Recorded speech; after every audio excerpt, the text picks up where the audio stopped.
अप्रैल 2025 की ये बात है। एक बुजुर्ग महिला जो कि बाजार से जल्दी घर वापस आ जाती है, उसने घर आकर देखा तो घर के जो दरवाजे थे वो खुले हुए थे। उस दरवाजे के पीछे से कुछ अजीब तरीके की आवाज आ रही थी। तब वो महिला एकदम शांत हो जाती है ये देखने के लिए कि आखिरकार ये आवाजें किस तरीके की आ रही है और कहां से आ रही है, क्यों आ रही है। उसने खिड़की से जब झांक कर देखा तो उस बुजुर्ग महिला का जो पति था, जिसकी उम्र लगभग 60 साल के आसपास होती है, वो बिल्कुल नग्न अवस्था में था। उस व्यक्ति को देखकर वो एकदम हैरान हो जाती है, लेकिन उसके पैरों तले जमीन तब खिसक जाती है जब उस बुजुर्ग महिला ने अपनी ही सगी भतीजी को नग्न अवस्था में देखा अपने पति के साथ। बस इतना देखना था कि वो सोचने पर मजबूर हो जाती है कि आखिरकार मैं करूं तो क्या करूं। तब वो महिला चुपके से जाकर अपने सोफे पर बैठ जाती है और इंतजार कर रही थी कि कब ये दोनों बाहर निकल के आएंगे। आखिरकार वो दोनों बाहर निकलते हैं और निकलने के बाद उस बुजुर्ग महिला ने उन दोनों का काफी विरोध किया और विरोध करने के बाद सीधा अपने भाई के घर पहुंच जाती है और भाई को जाकर कहती है कि कुछ भी हो जाए, किसी भी कीमत पर तुम्हें अपनी बेटी की शादी करनी ही पड़ेगी, क्योंकि उसकी उम्र 27 साल के आसपास हो चुकी है। आखिरकार लड़की के पिता ने 1 महीने के अंदर अंदर एक लड़का तलाश कर लिया और 1 महीने के अंदर ही अपनी बेटी की शादी भी करा दी। शादी तो हो जाती है, लड़की विदा होकर चली जाती है, लेकिन यहीं से एक कत्ल की इबारत शुरू हो जाती है और यह भी एक ऐसी कत्ल जिसकी गूंज पूरे प्रदेश भर में फैल जाती है। आज की इस कहानी के माध्यम से ये जानने की कोशिश करते हैं कि आखिरकार इस कत्ल के पीछे की कहानी क्या थी और कैसे उस कत्ल का खुलासा होता है। नमस्कार, मैं मुकेश। आज की जो सच्ची घटना मैं आपको सुनाने जा रहा हूं, ये सच्ची घटना है बिहार प्रदेश के जिला औरंगाबाद की। एक युवक जिसकी उम्र लगभग 27 साल के आसपास रही होगी, नाम उसका प्रियांशु कुमार होता है, उर्फ सब कोई प्यार से छोटू बुलाते थे, जो कि 24 जून 2025 को बनारस से वापस आ रहा था रांची बनारस इंटरसिटी एक्सप्रेस से।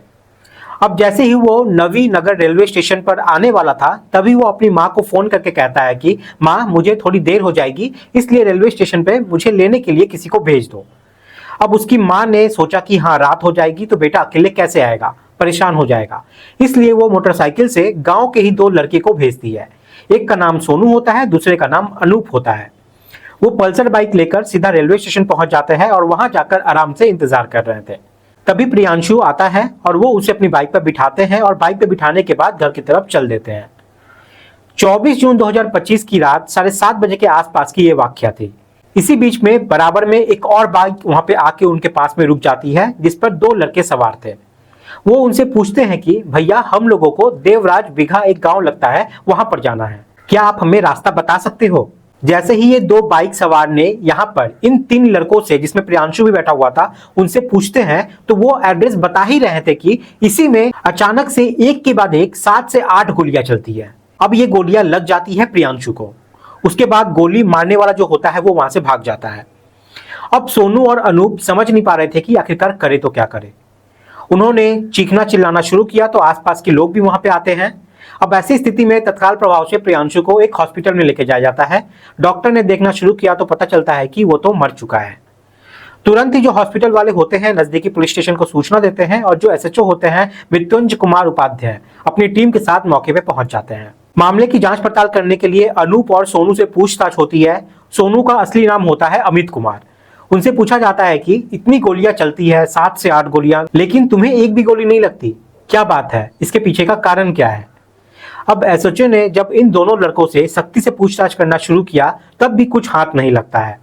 लड़के बोलते हैं कि साहब, हमारा इसमें कोई रोल नहीं है, हमें तो सिर्फ ये कह के भेजा गया था कि वो रेलवे स्टेशन पे आएगा, उसे लेके आनी है, क्योंकि रात हो गई थी बहुत, इसलिए उसको लेने के लिए हम लोग आए हुए थे। अब पुलिस उनसे लगातार पूछ रही थी, लेकिन कोई लीड यहाँ पे मिल नहीं पा रही थी। आखिरकार पुलिस ने प्रियांशु की सीडीआर निकलवाई, यानी कि कॉल डेटा रिकॉर्ड को निकाला गया, तो पता चलता है कि इसने अपनी पत्नी को एक ही दिन में लगभग 50 से ज्यादा बार कॉल किया था, इनकी बातचीत हुई थी।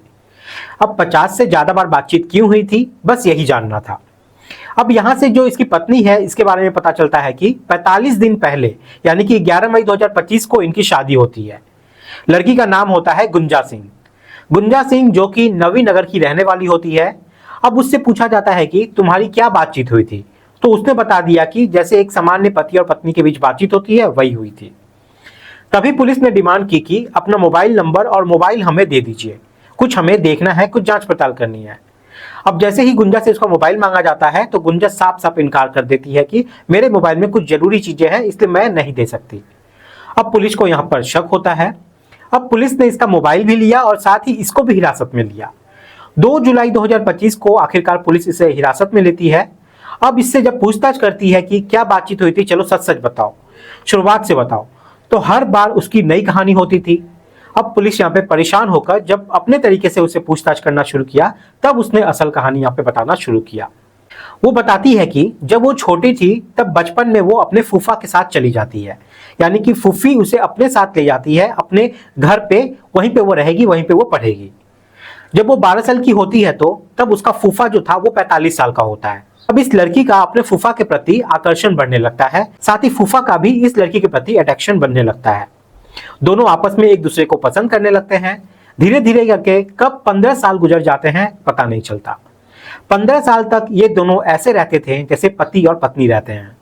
इसके जो फूफा होते हैं वो डाल्टनगंज एक जगह लगती है, वहां पर बस के बड़े कारोबारी होते हैं।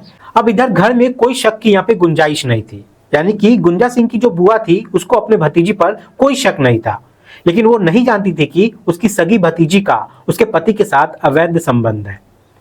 अब ऐसी स्थिति में जब लड़की की उम्र शादी के लायक होती है तब उसके लिए कई रिश्ते भी आया करते थे, लेकिन फूफा कुछ ऐसी चाल करता था कि रिश्ते टूट जाया करते थे, और इस बात को लेकर गुंजा भी खुश हो जाया करती थी। गुंजा भी अभी शादी करना नहीं चाहती थी और अपने फूफा के साथ ही रहना चाहती थी, और इसी तरीके से यहाँ पे वक्त बढ़ने लगता है। अब ये बात है अप्रैल 2025 की, जब फूफा और ये लड़की घर में बिल्कुल अकेले थे और कोई घर में नहीं था। जो बुआ थी वो बाजार चली जाती है और वो बता के गई थी कि मुझे वक्त लगेगा आने में। अब ये दोनों, यानी कि जो इसके फूफा जीवन सिंह होते हैं, साथ ही जो भतीजी होती है गुंजा, ये दोनों बिल्कुल बेफिक्र हो जाते हैं और ये दोनों संबंध बनाने लगते हैं। इसी दौरान घर में जो मेन दरवाजा होता है वो खुला था, बस जिस कमरे में ये दोनों थे वो बंद था। अब अचानक से बुआ बाजार से जल्दी आ जाती है। जैसे ही बुआ की एंट्री होती है तो बुआ को घर के दरवाजे के पीछे से कुछ आवाजें आने लगती है। बुआ ने जब ये जानने की कोशिश की कि आखिरकार ये आवाज क्या चीज की है, कहां से आ रही है, तब उसने खिड़की से अपने ही पति को नग्न अवस्था में देख लेती है, और साथ ही कोई और नहीं, उसकी खुद की भतीजी, वो भी नग्न अवस्था में उसके पति के साथ थी। दोनों को शारीरिक संबंध बनाते हुए देख उसका सर चकरा जाता है। आखिरकार बुआ अपने भाई के पास जाती है और जाकर कहती है कि किसी भी कीमत पर गुंजा की शादी करनी है और शादी के लिए लड़का जल्दी से ढूंढो। अब गुंजा के पिता जल्दी से लड़का खोज के 1 ही महीने के अंदर गुंजा का विवाह करवा देते हैं। शादी 11 तारीख को हो जाती है। फिर अगले 10 से 11 दिन तक उस घर में बहुत सारे मेहमान आए हुए थे, वे आ रहे थे, जा रहे थे। इसलिए ऐसी स्थिति में गुंजा को अपनी प्रेमी, जो कि उसका फूफा था, जो 60 साल का बुजुर्ग आदमी था उस वक्त, उससे बातचीत करने का अवसर नहीं मिल पा रहा था। फिर जब 20 मई 2025 के बाद में जब इनकी बातचीत नॉर्मल होना शुरू हो जाती है, तब वो प्लानिंग करते हैं कि गुंजा के पति को मारना ही पड़ेगा। अब प्लानिंग के हिसाब से उसके फूफा 2 शूटर से संपर्क करते हैं। एक का नाम जयशंकर चौबे होता है और दूसरे का नाम मुकेश शर्मा होता है। अब ये 22 जून 2025 की बात है। वो लड़की गुंजा सिंह कहती है अपने पति प्रियांशु से, मुझे मिठाई खाने का मन कर रहा है, अब जाकर ला दो। अब वो मिठाई लाने के लिए बाजार चला जाता है। जब बाजार जाता है तो उसे मिठाई तो मिल जाती है, लेकिन बाजार में बहुत ज्यादा भीड़ थी, इसलिए शूटरों को ये हत्या करने का मौका नहीं मिल पाता। फिर 23 तारीख को अचानक ही प्रियांशु अपनी पत्नी से कहता है कि मुझे बनारस जाना है किसी काम से और मैं 24 को लौट के आ जाऊंगा। अब वो 23 को जाता है और 24 को जब वो लौट कर घर वापस आ रहा था तो उसकी पत्नी बार बार पूछ रही थी कि आप कहाँ पहुंचे, आप कहाँ पे हो, और इस तरीके से करते करते लगातार फोन पे बातचीत चल रही थी और ये सब बात वो अपने फूफा को बता रही थी। उसका लोकेशन, सारा डिटेल वो उनको भेज रही थी। अब जैसे ही यहाँ पर प्रियांशु नवीन नगर रेलवे स्टेशन पे पहुंचता है तो जो शार्प शूटर था, गोली चलाने वाला, वो पहले से ही रेलवे स्टेशन पे मौजूद था। अब यहाँ प्रियांशु को लेने के लिए उसके गाँव के 2 लड़के आए थे स्टेशन पे, वो उनको लेकर चल देते हैं। वो रेलवे स्टेशन से जैसे ही निकलकर आगे 3 से 4 किलोमीटर की दूरी तय किए थे कि वहां अचानक पे बाइक पे सवार आकर 2 व्यक्ति उनके पास में रुक जाता है और उनसे एक एड्रेस पूछने लगता है। उसी दौरान जब वो एड्रेस बता रहे थे प्रियांशु, तब वहीं पे 7 से 8 गोलियां अचानक से चलती है और गोली जो थी वो प्रियांशु को लग जाती है, क्योंकि शूटर का मकसद सिर्फ प्रियांशु को ही मारना था, और गोली मारकर वो वहां से भाग जाते हैं। कुछ इस तरीके से ये पूरी कहानी गुंजा सिंह पुलिस को सुनाती है। ये सब सुनने के बाद पुलिस सुन रह जाती है। अब पुलिस गुंजा सिंह को हिरासत में लेती है, साथ में दोनों शार्प शूटर को भी पकड़ लेते हैं, लेकिन फूफा जो है वो अभी फरार चल रहे हैं। फूफा को पकड़ने के लिए पुलिस लगातार दबिश दे रही है। दोस्तों, इस पूरी घटनाक्रम को सुनाने का उद्देश्य किसी को परेशान करना नहीं है, किसी का दिल दुखाना नहीं है, बल्कि आपको जागरूक करना है, आपको सचेत करना है। इस घटनाक्रम से इस कहानी का एक ही उद्देश्य मिलता है, चाहे कोई कितना भी प्यारा क्यों ना हो, बेटी को कभी दूसरे के घर पे नहीं छोड़ना चाहिए।